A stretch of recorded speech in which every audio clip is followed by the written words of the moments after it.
Break के बाद आपका एक बार फिर स्वागत है हमारे इस खास कार्यक्रम दिल की बात में। और आज हम दिल की बात कर रहे हैं शीला दीक्षित जी के साथ, जो कि दिल्ली की मुख्यमंत्री रही हैं लगातार 15 साल और कांग्रेस की वरिष्ठ नेता हैं। शीला जी, ब्रेक पे जाने से पहले आपने बात की थी केजरीवाल साहब के बारे में कि भाई सपोर्ट दिया, और अगर चुनाव होते पहले तो कोई ज़्यादा फर्क पड़ने वाला नहीं था, और अभी भी श्योर नहीं है कि किसकी सरकार बनेगी। अगर हम एक एज्यूम करते हैं, एक हाइपोथेटिकल क्वेश्चन लेते हैं कि अगर मान लीजिए दिल्ली में फिर से एक हंग असेंबली आती है, तो क्या तीसरी बार चुनाव में जाना बेहतर होगा या फिर कोई मिलीजुली सरकार बनाना होगा आम आदमी पार्टी के साथ? अभी आपने कहा कि भाई इनकी पॉलिसीज जो हैं वो कम्युनल नहीं है, और कुल मिला के एक तरफ प्रो प्यूपिल है, थोड़े नादान हैं, लेकिन तो क्या दोबारा से समर्थन देकर आम आदमी पार्टी और कांग्रेस की कोई सरकार नहीं, बनने तो की आप क्या ये कह रहे हैं कि आम आदमी पार्टी का ही ऐसी मेजॉरिटी मिलेगी कि वो हो सकता है? देखिए, ये सब अंदाजे हैं, और अंदाज़ा उस पर आप लोग कर रहे हैं कि जो ऑलरेडी हो चुका है। अब परिस्थिति बदलेगी, अभी तो चुनाव में डेढ़ महीना है, और उसमें क्या निकल कर आती है, कांग्रेस भी किस तरह से उभर के आती है, किस तरह से प्रचार वो करते हैं, किस तरह जनता आवाम देखती है। अभी तो कांग्रेस प्रचार में कहीं दिख नहीं रही दिल्ली। नहीं, सब जगह हो रहा है। हाँ, हम आक्रामक प्रचार नहीं, उस तरह का प्रचार नहीं कर रहे हैं जो बीजेपी करती है कि वाल्मीकियों का करा वहाँ पर, और 3-4 हज़ार की जगह वहाँ 1500-1000 आदमी थे। फिर उधर में उन्हीं के उदित राज MP हैं, उन्होंने रामलीला में करा तो मिस्टर शाह नहीं गए। तो क्या है, ये सब चीज़ें सब लोग जानते हैं और देखते हैं। ये कह देना कि हम ही सिर्फ गलत हैं, वो सब जो कर रहे हैं सब ठीक है, अब क्यों ये पार्टी मीटिंग्स इन्होंने बंद कर दिए? तो हम भी कर रहे हैं, कांटेक्ट कर रहे हैं, लोगों से बातचीत कर रहे हैं, हमारे वर्कर्स को प्रोत्साहित कर रहे हैं, ऐसी बात नहीं है। हाँ, जो दिखावा बीजेपी का या उसका होता है, ऐसा अभी हमारा नहीं है। और मुझे यकीन है कि लोग, क्योंकि मेरे पास भी आते हैं, आपके पास भी आते हैं, कि वो 15 साल के सुकून चैन के जो काम हुए उसको याद लोग करने लग गए हैं, उसे मिस करने लग गए। क्या था, त्रिलोकपुरी में क्यों हुआ भाई राइट, भवाना में क्यों हुआ? हाँ, पर 10 साल यहाँ तो नहीं हुआ। चर्च अभी चलाया गया। हाँ, तो बस तो फिर चर्च में हो गया।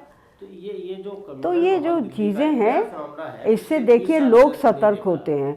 बाई इलेक्शंस हुए थे यूपी में आफ्टर लॉट ऑफ राइट्स। क्या हुआ उन बाई इलेक्शंस में? एक सेकुलर सरकार पार्टी को वोट करा ना लोगों ने। क्या हुआ राजस्थान में? 3 हमारी सीटें आ गई। क्या हुआ बड़ौदा में? राजस्थान की यूनिवर्सिटी में NSUI के 4 सीटें भी आई हैं। हाँ, तो देखिए लोग सोचते हैं, देखते हैं। निकल गया आपके, हाँ, हरियाणा निकल गया, महाराष्ट्र आपके हाथ से कोई बात नहीं, ऐसी बात नहीं है।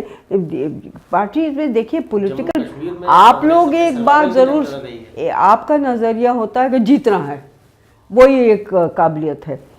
हम लोगों का नज़रिया ये होता है पॉलिटिकल पार्टीज़ का कि हम जीतने की कोशिश करते हैं, उसी के लिए काम करते हैं, लेकिन आवाम जनता का जो भी फैसला होता सर आंखों पर। तो ये आवाम का फैसला सर आंखों पर, बात आपकी सही है। 10 साल की हरियाणा की सरकार आपकी चली गई, 15 साल की दिल्ली की चली गई, और 15 साल की ही वहाँ की चली गई आपके महाराष्ट्र की। तो आवाम का फैसला ये हर बार आपके खिलाफ क्यों आ रहा है? झारखंड और जम्मू कश्मीर में बहुत ज़्यादा देखिए, मैं कह रही हूँ कि एक चेंज, हिंदुस्तान में चेंज चाहते हैं। क्या रेबे हो गया, 10 हो गया, 15 हो गया, लेकिन वो चेंज भी क्लैरिटी का चेंज नहीं, सिवाय केंद्र की सरकार में बीजेपी पहली मर्तबा मेजॉरिटी में आई है, लेकिन बाकी और ऐसा नहीं है। हाँ, हरियाणा में आई है। तो हर एक स्टेट और हर एक इलेक्शन की जो परिस्थिति होती है वो डिफरेंट होती है। आवाम क्या सोच रहा है, वो जो फार्मर है वो क्या सोच रहा है, जो इंडस्ट्रियलिस्ट है वो क्या सोच रहा है, जो कामकाज करता है वो क्या करता है। और एक बात मैं आपसे कह देना चाहती हूँ, और मैं आप सबसे कह रही हूँ कि मीडिया का बहुत इम्प्रेशन पड़ता है। अब मीडिया ये और जो होता है वो दिखाता है। नहीं, ऐसा नहीं है, आई एम सॉरी।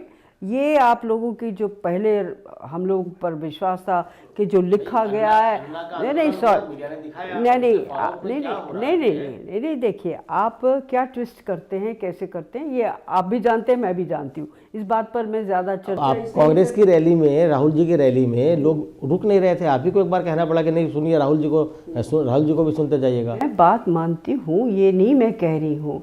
आपने वो जो बहुत चीज़ें जो बताई हैं इंस्टेंसेस, वो ठीक है, लेकिन मीडिया ने बहुत बड़ा रोल प्ले करा। हम आज भी देखते हैं कि कोई कांग्रेस की या अन्य किसी की बात होती है, यूँ कर दी जाती है और रिपीट करते जाते हैं जिस पार्टी के पक्ष में आप लोग चल रहे हैं। एक बात बताइए कि 15 साल आप खुद मुख्यमंत्री रही, आपकी सरकार दिल्ली में रही, 10 साल केंद्र में कांग्रेस की सरकार लगातार रही, मनमोहन जी प्राइम मिनिस्टर रहे, तो क्या इन 10 साल में, दिल्ली के 15 साल में आप मीडिया के साथ एक मधुर रिश्ते क्यों नहीं बना पाए कि वो मीडिया आपको ज़्यादा दिखाई, आपके फेवर में? नहीं, मुझे निजी तरीके से कोई शिकायत नहीं है। I am not, please don't say that, because Delhi में जो हुआ वो कारण कुछ है, बट वैसे मैं ज़रूर कह रही हूँ कि एक इम्प्रेशन है, फीलिंग। आप मेरे से मत पूछिए, आप किसी साधारण वोटर से पूछ लीजिएगा क्या है, तो थोड़ा बहुत मैं इसलिए कह रही हूँ कि आपका रोल बहुत बड़ा है इस देश को बनाने और बिगाड़ने में। 2004 में जब राहुल गांधी राजनीति में आए तो राहुल गांधी ने, मीडिया ने राहुल गांधी जी को भी सर आंखों पर बैठाया, जहाँ भी वो गए उन्हें खूब कवरेज दी। लेकिन अब 10 साल में अगर वो क्लिक नहीं कर पाए तो आप बेहतर बता सकते हैं क्यों नहीं क्लिक? 10 साल पहले करी जब कुछ हुआ ही नहीं था, नहीं तो उस पर भी आप जरा सोचिए। नहीं, जैसे आप मेरे से कह रहे हैं कि इस इलेक्शन में ये होगा, आप भविष्य की बात क्यों करते हैं, मौजूदा बात करते हैं। अंड्यू नहीं, हमने कहा जो भी इनके इवेंट थे वो भीड़ जुटती थी, मीडिया दिखाता था, बाद में भीड़ जुटनी कम हो गई, मीडिया ने कहा कि भीड़ नहीं जुट रही है, तो हम तो समाज का जो आईना वो मीडिया वो दिखाता है। नहीं, ठीक है, आप ये समझते हैं, हमारे जो श्रोता हैं आप लोगों के, वो उनका कुछ और हो सकता है, पर ये आपको भी स्वीकार करना पड़ेगा कि श्रोता अपनी नज़र से देखता है, आप अपनी नज़र से दिखाते हैं। पर मैं इतना ही सिर्फ अंडरलाइन करना चाहती हूँ that in a democratic setup, चाहे वो अमेरिका हो, चाहे इंग्लैंड हो, चाहे इंडिया हो, चाहे कोई भी हो, media which is so wide spread, उसका एक रोल बहुत अहम होता है। तो वो अगर जो ज़्यादा रिस्पॉन्सिबिलिटी से और ज़्यादा बिना किसी बायस के अगर जो दिखाए, तो I think it will be better for the country. चलिए, ये बहुत अच्छी बात आपने कही कि कंट्री के लिए बेटर होगा। हम जानना चाहेंगे आपसे कि दर्शकों के लिए कि अब कांग्रेस के पास रिवाइवल के क्या ऑप्शंस हैं दिल्ली में, केंद्र में। दिल्ली एक बहुत महत्वपूर्ण चुनाव होने जा रहा है, 1-1.5 महीने के बाद जो भी चुनाव होगा, तो क्या अब ये माना जाए कि ये चुनाव कांग्रेस के पास एक अपॉर्चुनिटी है अपने आप को रिवाइव करने के लिए, क्योंकि दिल्ली का मैसेज पूरे देश में जाता, तो उसकी क्या तैयारी है? देखिए, अपॉर्चुनिटी भी है और एक हम बड़े गर्व से कह सकते हैं कि ये कांग्रेस की वजह से जो आज Delhi amongst one of the top Capitals of the world माना जाता है, वो कांग्रेस की देन है और उसको हम आगे बढ़ाएंगे और भी ज़्यादा। एयरपोर्ट किसने बनाया? सरकार, कांग्रेस की सरकार थी। हाँ, कांग्रेस की सरकार ने बनाया ना जी। अब इत्तेफाक से आप कह रहे हैं जैसे थी कांग्रेस की, तो और कौन बना? की सरकार थी तो एयरपोर्ट किसने बना? सीएनजी कौन लाया? कांग्रेस की सरकार थी। बस तो, और सड़कें और फ्लाईओवर्स किसने बनाए?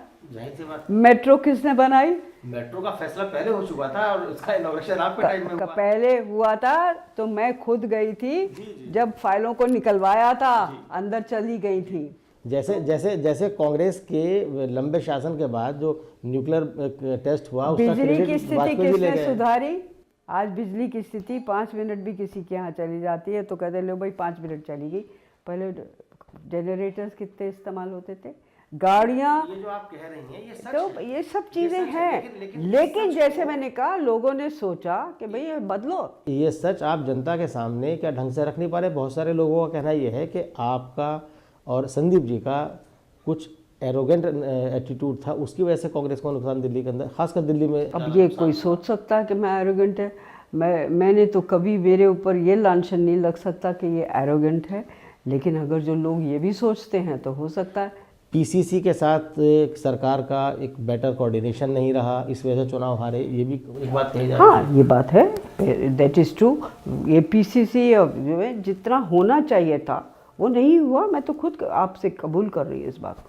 तो अब तो समस्या नहीं है क्योंकि सरकार में आप नहीं है, तो अब तो मेरे ख्याल में नहीं, अब सरकार में नहीं है ना, तो सरकार का और पीसीसी का अब क्या झगड़ा कोई झगड़ा नहीं है, तो अब तो ये माना अब डिफरेंस ऑफ ओपिनियन हो ही नहीं सकता। अब तो सब हम आपको लगता है कि जो टीम उतारी गई है दिल्ली में वो सक्षम है दिल्ली का चुनाव जीतने के लिए कांग्रेस को? क्यों नहीं भाई, क्यों आप हमें अंडर एस्टिमेट मत करिए।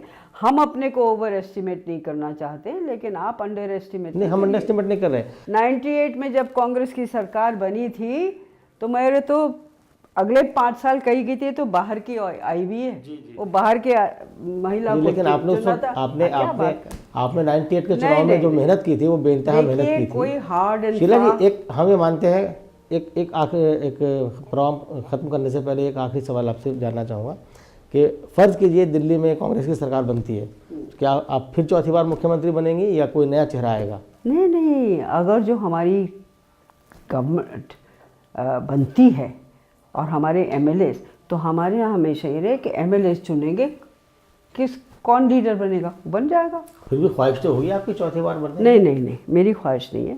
कितना है दिल्ली जीतने का इरादा, कितना है और वो इरादा कितना दिल्ली पक्का है? जीतने का इरादा पूरा है, काम पूरा होगा, आएगा, आपको पता चलेगा। और अंत में तो वोटर है, तो सब कुछ है, जो वो तय फैसला करेगा वो करेंगे।